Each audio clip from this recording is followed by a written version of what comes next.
Believe it or not, there was a time in American history when no one knew who Sailor Moon was. It was a dark time, but somehow, some way, we survived.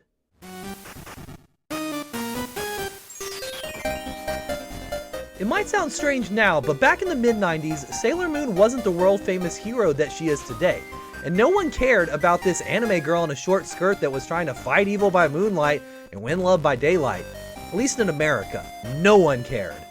At the time, most American people wouldn't have even known she was an anime girl if they happened upon her. They would just assume she was another failed cartoon girl destined to have her VHS tapes clutter up the Dollar General bargain bins with no hope of a future merch deal with Hot Topic or Box Lunch or anything of that sort.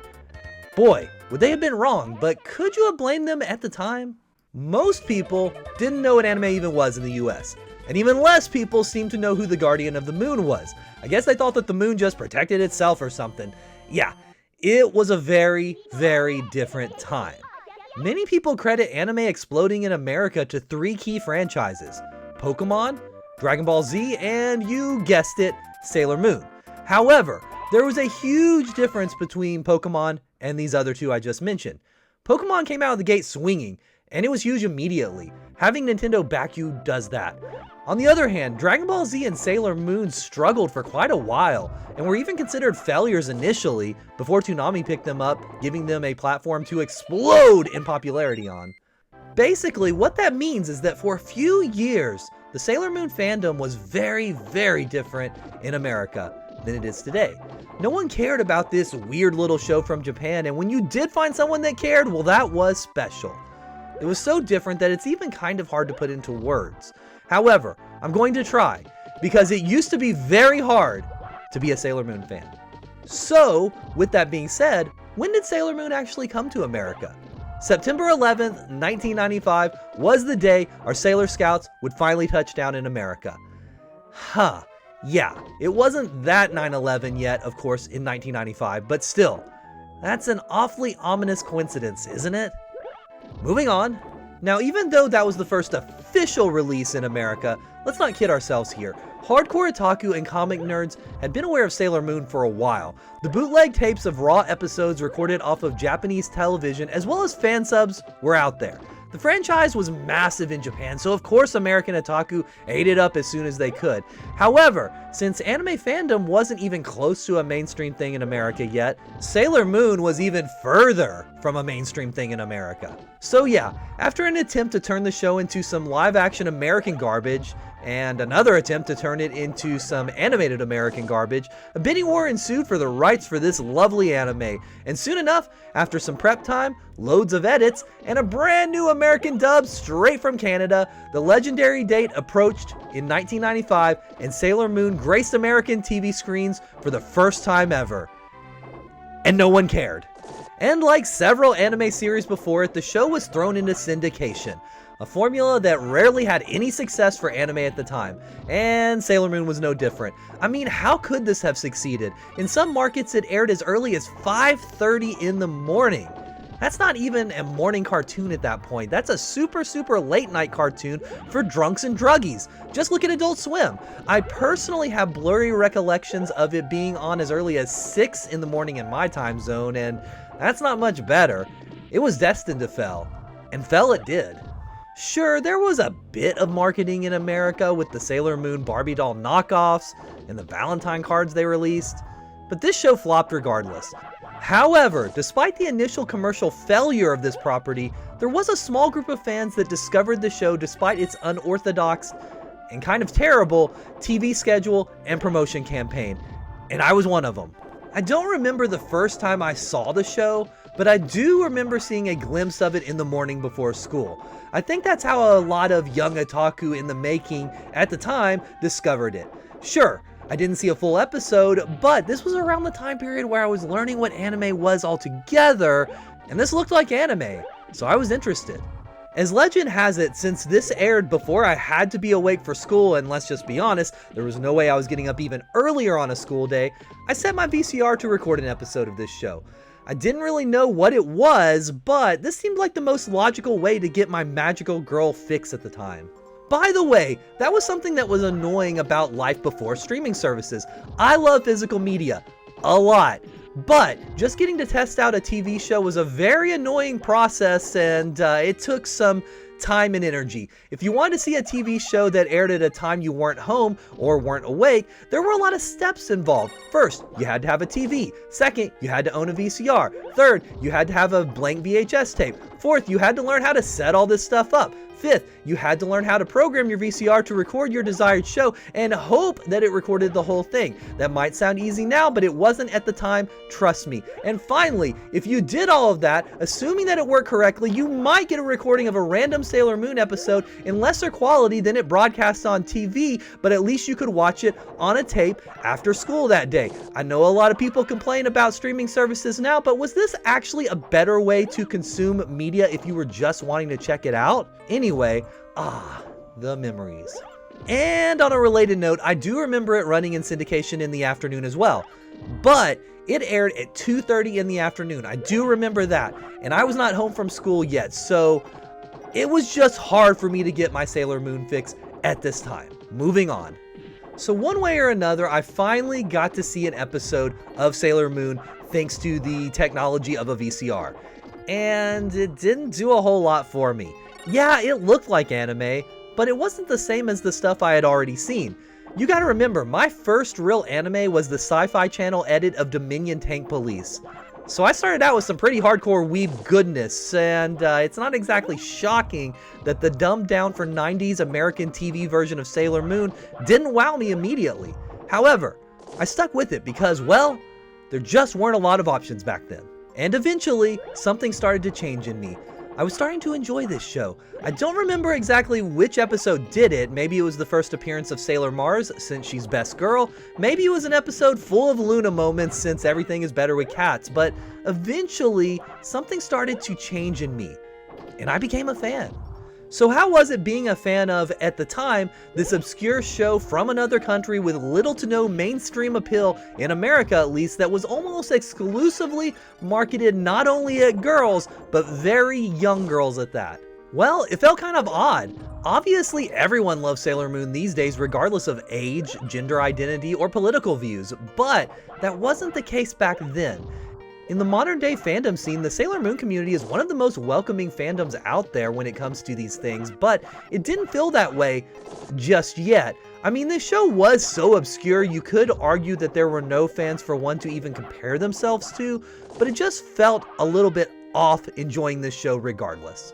At the time, most cartoons were designed for either boys or girls, at least from a marketing standpoint, with a few exceptions slipping through the cracks like The Simpsons or Rocko's Modern Life.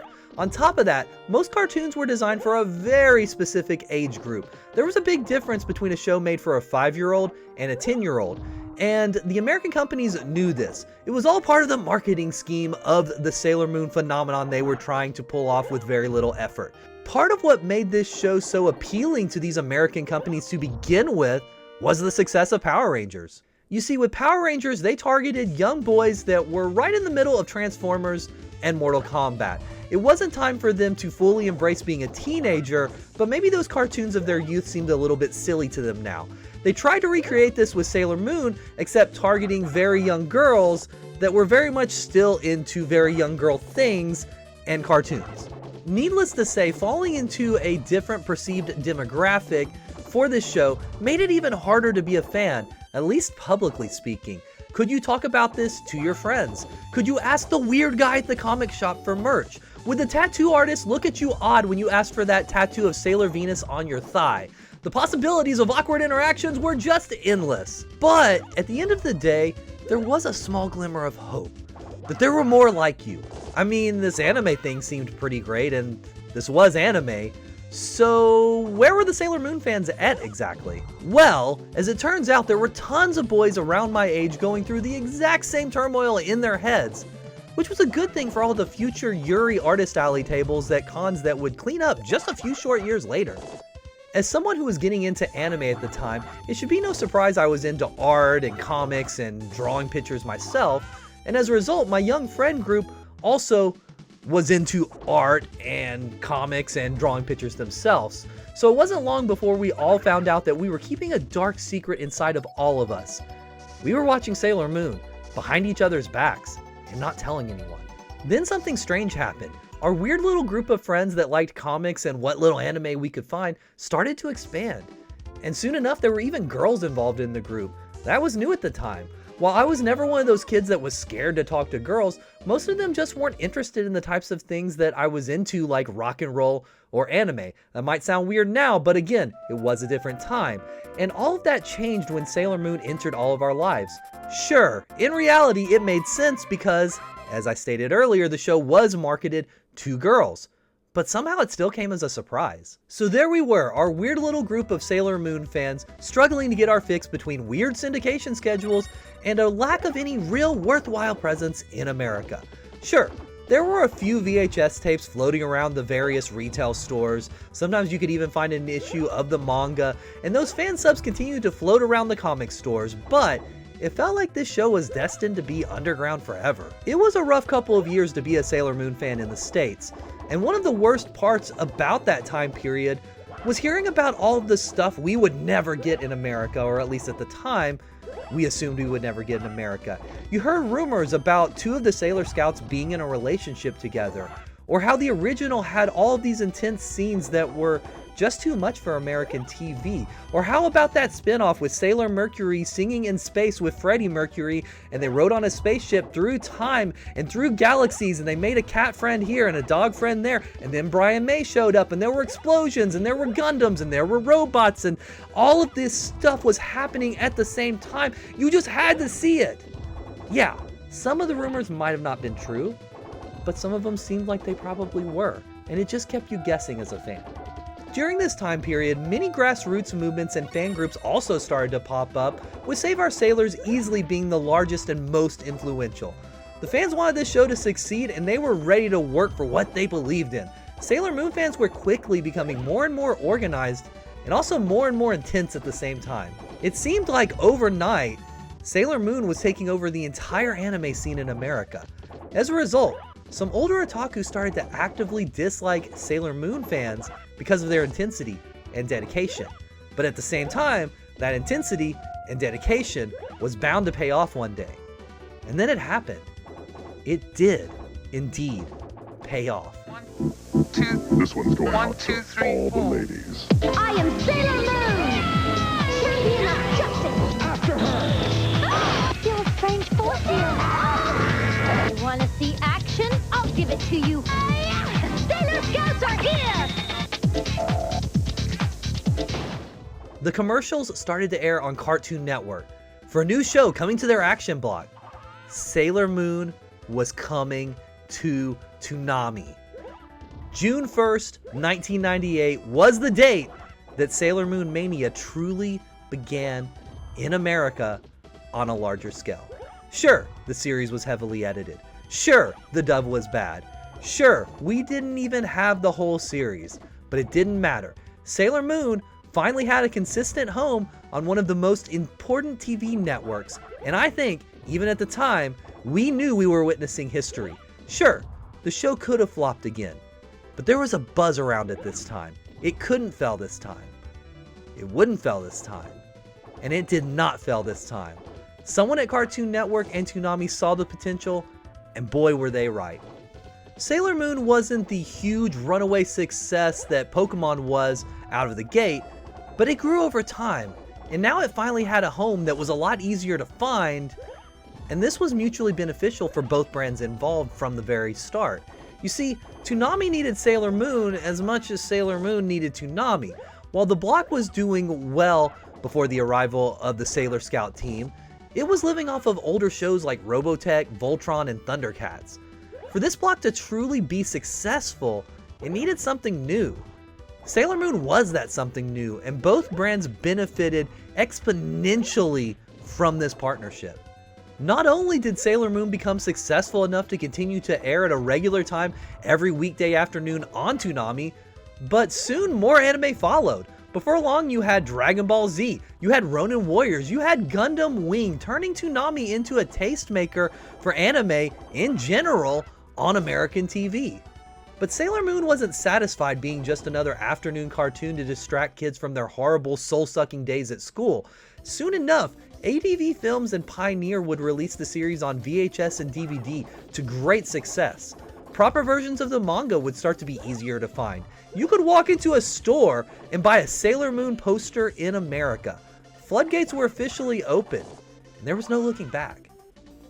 Soon enough, we even saw several licensing companies trying to release all kinds of magical girl shows in America, from Cardcaptor Sakura to Wedding Peach to Magic Knight's Rayearth. They were just trying to repeat the same success as Sailor Moon, and these franchises might have not been as successful as Sailor Moon, but at least the magical girl genre was getting established in America around the same time that anime was getting established in America, so it all just made sense. Sailor Moon had officially achieved what it deserved from the very beginning in America: success. Along with Sailor Moon's success, anime itself was officially starting to explode in the States as well. Anything seemed possible. And all these years later, the success of franchises from Demon Slayer to One Piece still have a deep connection to the early success of shows like Sailor Moon. It's a truly beautiful thing. Sure, looking back at those early days of Sailor Moon in the US might seem a little bit rough by today's standards, but it was a unique time to be in the fandom because you knew you had something special, and luckily, many other people knew it was special as well. And the funny thing is, once it exploded, no one really cared what gender or age you were as a fan. Everyone collectively realized that great art, regardless of how it's marketed, is exactly that: great art. And truly great art is for everyone. Regardless of how things started, I'm glad that everyone can experience Sailor Moon so easily today. It's a classic for a reason, and the classics never go out of style. Sailor Moon is one of those classic franchises that pretty much everyone has to check out if they're going to even try to be an anime fan, and with good reason. It's a classic that has stood the test of time, and it's going to be around for a very, very long time in the future. It also goes to show you that anything can eventually achieve mainstream success if the fans stick with it long enough. And that brings us to our final question. How long is it going to be before Mad Bull 34 finally achieves the mainstream level success in America and the world of something like Sailor Moon? I've been waiting long enough. Come on guys, Mad Bull 34. Let's make it happen.